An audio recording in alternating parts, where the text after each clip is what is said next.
स्वयं पुरोहित जी, मैं आपके पास आ रही हूं। टीएमसी, लग नहीं रहा कि ममता बनर्जी की ये नाराजगी उस मिशन की जो खुद जिसका सपना ममता बनर्जी देख रही थी, एक विपक्षी एकता मिशन को बनाए रखना जो कि मोदी सरकार के खिलाफ, प्रधानमंत्री नरेंद्र मोदी के खिलाफ जो खड़ा हो, क्या उस सपने को तोड़ नहीं रहा है उन्हीं की ये नाराजगी?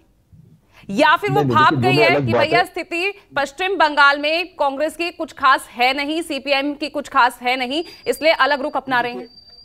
नहीं, अलग रुख का ऐसा नहीं है। देखिए, आपको एक थोड़ा इसके पीछे जाना पड़ेगा कि जब हमारी दीदी जब चुनाव के अंदर में वामपंथियों के खिलाफ लड़के आई, चाहे वो कांग्रेस में रही, कांग्रेस छोड़ के उन्होंने जब तृणमूल कांग्रेस बनाया, तब भी वो वामपंथियों के खिलाफ उन्होंने कुछ गलत कार्रवाई नहीं की। उनका पहला स्लोगन था जब सरकार में आई थी, बदला नोई बदल चाहिए। ये बात दीदी ने कहा था कि हमें बदला नहीं जाए, जो वामपंथी यहाँ पे अत्याचार किए हैं उनके खिलाफ हमने वो रणनीति नहीं अपनाई, हमने उनको भी गले लगाया।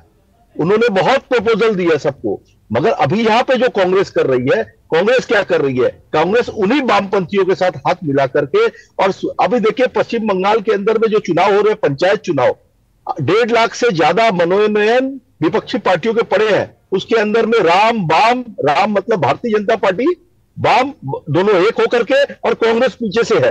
तो इस तरह से ये दोहरा रवैया नहीं चलेगा। ये देखिए, एक तो आगाह किया गया है कांग्रेस पार्टी को कि आप चाहते हैं कि 2024 में हम आपका साथ दें, तो आप बड़े भाई हैं।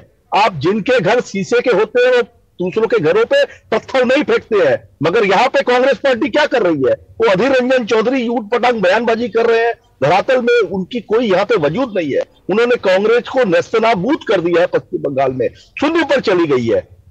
देखिए, हम चाहते हैं कि देश के अंदर में ये जो तानाशाह की सरकार है, इसका जाना तय है। 2024 में जाएंगे, रणनीति बनती है, एक बनती है, दूसरी बनती है।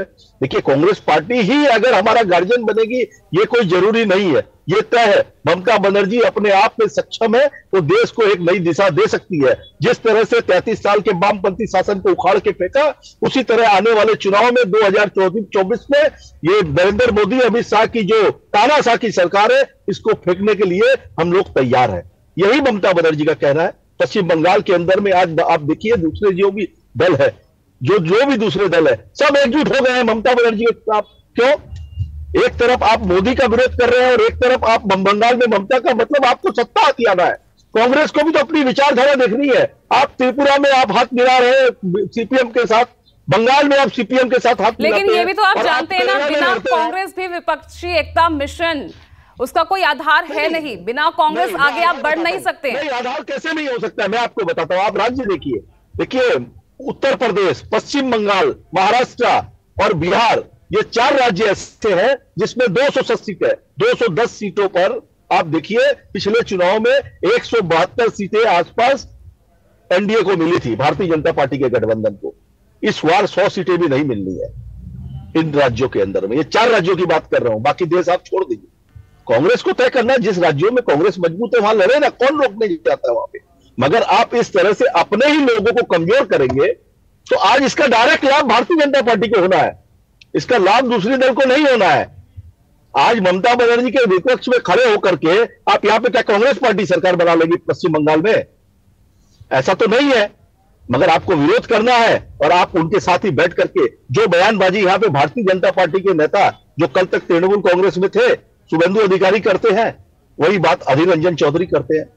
तो इस चीज का विरोध है, इस चीज का आगाह किया गया है कि आप अलर्ट हो जाइए। अगर 2024 की गाड़ी में सवार होना है तो सबको मिल करके, सबको अपने ईगो को साइड करके एक ही निर्णय पे चलना पड़ेगा कि हम सब एक हैं। ऐसा नहीं होता है कि हम यहां से बैठ के किसी को गाली देंगे और वो बैठ करके अपने छोटे लोगों को वो चाहेंगे कि हम उनके लिए बढ़िया काम करें। ये दोनों चीज संभव नहीं है। दोनों चीज एक साथ संभव नहीं हो सकती है। यही कल दीदी ने क्लियर कर दिया है। ये सबको, जनता को भी पता चल रहा है कि इस तरह से ये जो बयानबाजी हो रही है ये संभव नहीं है कि आप दिल्ली के अंदर में चाहते हैं कि लोकसभा में हम आपका साथ दें, हम देंगे, मगर आप जो कर रहे हैं वो आप मत करिए। आपको देश के अंदर में अगर आप वामपंथियों के साथ में हाथ मिलाने की क्या जरूरत है? वामपंथियों ने बंगाल को बर्बाद कर दिया है। 33 साल के राज में जो इंडस्ट्री की हालत कर दी है पश्चिम बंगाल से, कि यहाँ के लोग बेरोजगारी का आज तक उसका फायदा, मतलब अब लोग बंगाल जो आगे था, what Bengal thinks today India thinks tomorrow, ये बंगाल था, उसको कहां लाके रख दिया है। उसके लिए दीदी लड़ रही है, कर रही है, आप उनके उनके खिलाफ ही उंगली उठा रहे हैं। ठीक है। और नरेंद्र मोदी जो देश के प्रधानमंत्री है ना, वो भी दीदी के अगेंस्ट में बोलने के पहले 4 बार सोचते हैं। और ये अधीर रंजन चौधरी, शुभेंदु अधिकारी जैसे टटपुंजी नेता कुछ भी बोल देंगे और उनके ऊपर में कोई लगाम नहीं लगेगी, इस चीज का विरोध है। ठीक है।